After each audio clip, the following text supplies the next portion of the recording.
Part 3: Mass Media and Societal Control. Is the mass media with us or against us?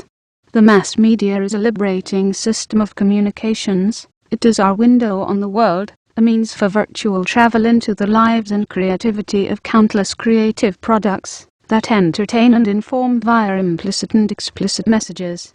It is also the means by which we get our formal and informal information about the world via broadcast media. It is also the main means of promoting and selling commercial goods through advertising. The main problem is that mass media is scientifically tuned to shape opinion and manufacture consent. Our passivity, indifference, compliance and obedience to the world is manufactured and supported through the mass media. Social issues. The role of the media in shaping opinion is most apparent when looking at social issues. The media acts as an arbiter and manager of social issues and often reflects the values and beliefs of dominant systems. Most media outlets are privately owned and reflect the neoliberal agenda of globalist markets and economic rationality. It can be argued that many important social issues have been depoliticized from the public agenda. The views and goals of the powerful and wealthy are predominant in the encoded messages of the mass media.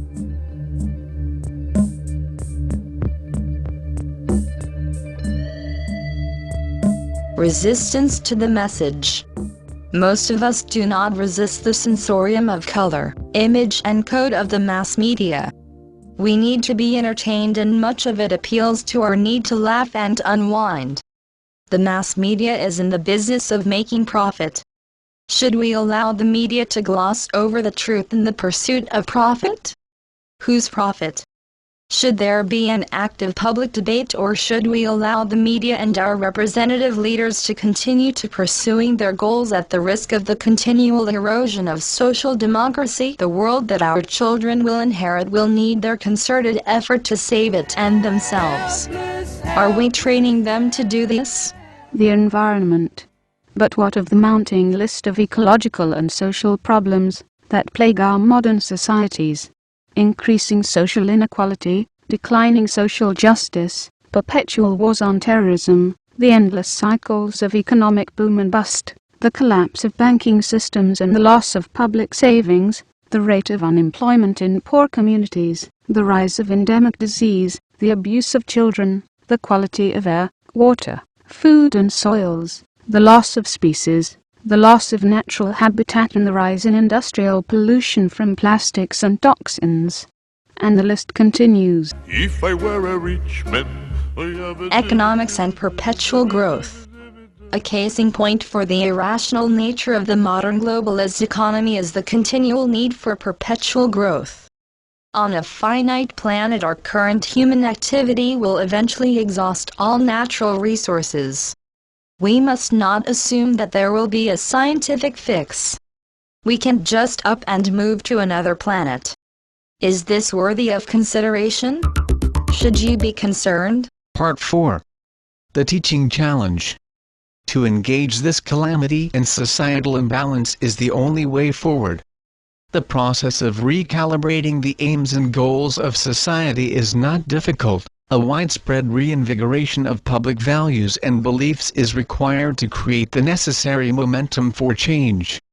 Schooling is the social space for preparing future citizenry, and the engagement and empowering of youth is the most logical catalyst for dramatic and sustainable change.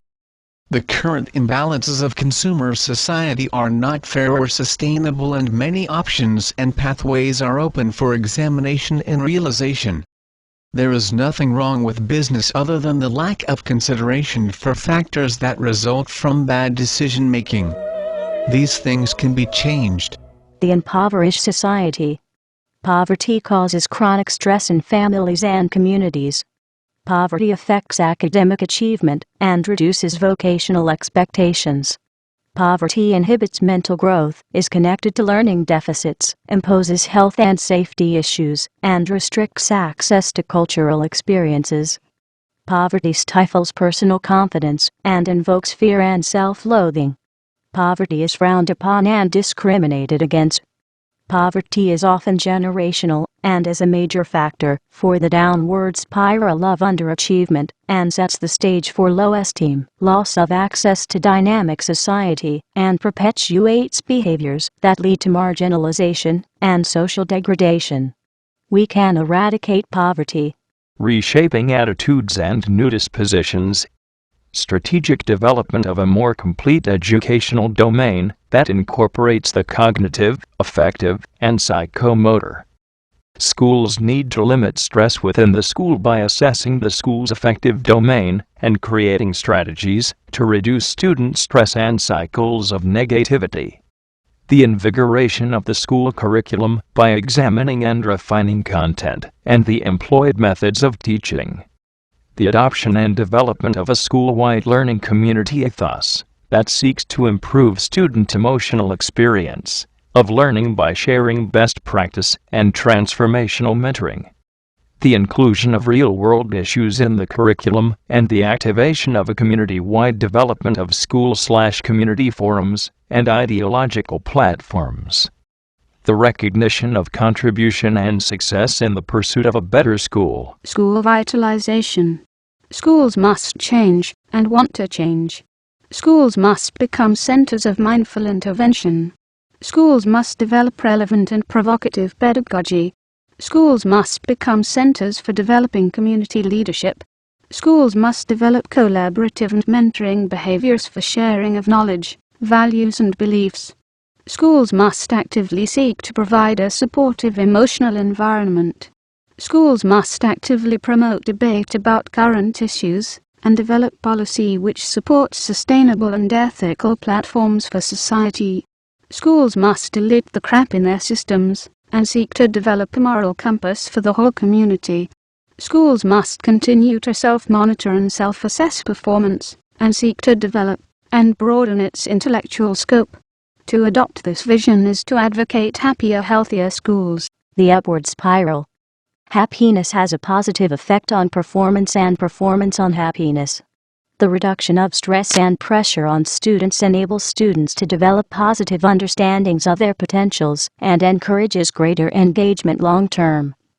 The overcoming of generational poverty and cultural discrimination requires emotional engagement, support, and sincerity. Students suffering continual negative emotional experiences are bound to a downward path of failure and social dysfunctionality. Vigorous inquiry and mindful learning. Students need to be equipped with the skills to be critical thinkers and active inquirers.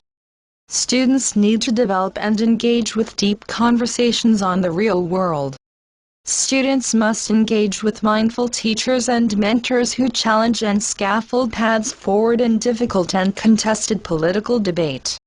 Students must understand the underpinning conventions, values and beliefs that drive our society. Students must experience a broad curriculum that is rich and deep. The arts and humanities must be taught alongside the traditional academic subjects. Philosophy and logic must be incorporated into their thinking. Active critiquing of society and culture should be encouraged and rewarded.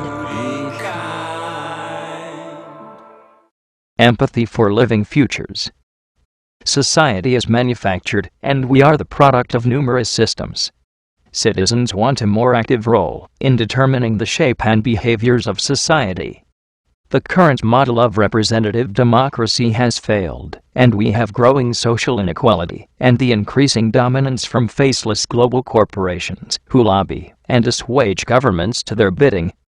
The current ecocide and irresponsible decision-making will continue unless there is intervention from concerned individuals and the development of a society-wide consensus on important issues.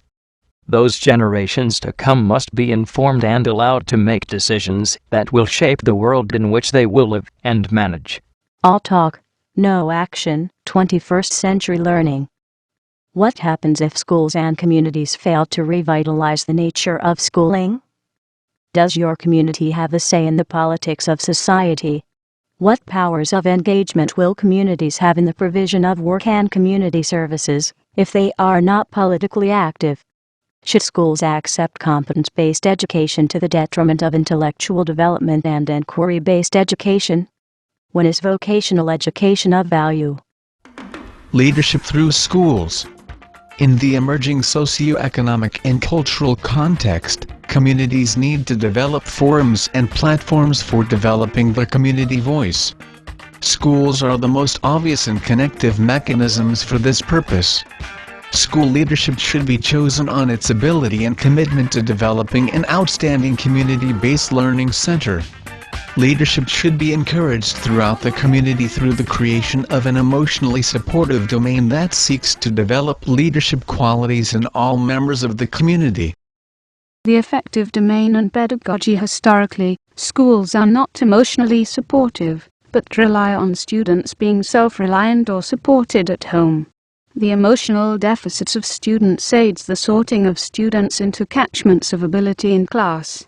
Not supporting students emotionally is to deny the importance and process of developing human capital, and undermines the school community's potential in developing student abilities at a vulnerable and delicate point in their lives. Students need to be guided and enlightened through thoughtful discourses on the mechanisms of poverty and discrimination active in society. Students should accept and support each other, not be in pointless competition or mouthing mindless slogans of discrimination. Students must actively learn to critique value-laden messages being broadcast through media. Affective assessment. Schools should assess the affective domain as well as the cognitive domain, seeking to find emotional as well as academic weakness, offering support as required to ensure an upward spiral of learning for individuals and the school. Schools must explore cognitive and affective development through the performing, dramatic and visual arts. Research shows that students often achieve to a higher level when paired with the creative arts, and students not academically mentored often find expression and confidence through the arts, placing these students onto the upward spiral of achievement. Moving away from standards and competency testing to a broader curriculum-based assessment regime will aid students in realizing their vocational potentials. Teacher professionalism and mentoring for change. Teacher and schools are at the crossroads of important educational change. The opportunity to reshape education has never been more apparent due to the recent history of failed externally mandated change and the realization by governments and policy makers that schools are special environments with determinants beyond their control. Schools have the opportunity to professionalize and retake the mantle of dignity and pride associated with the training and inculcation of society's youth. Teachers must seize this opportunity, which has a moral imperative and duty.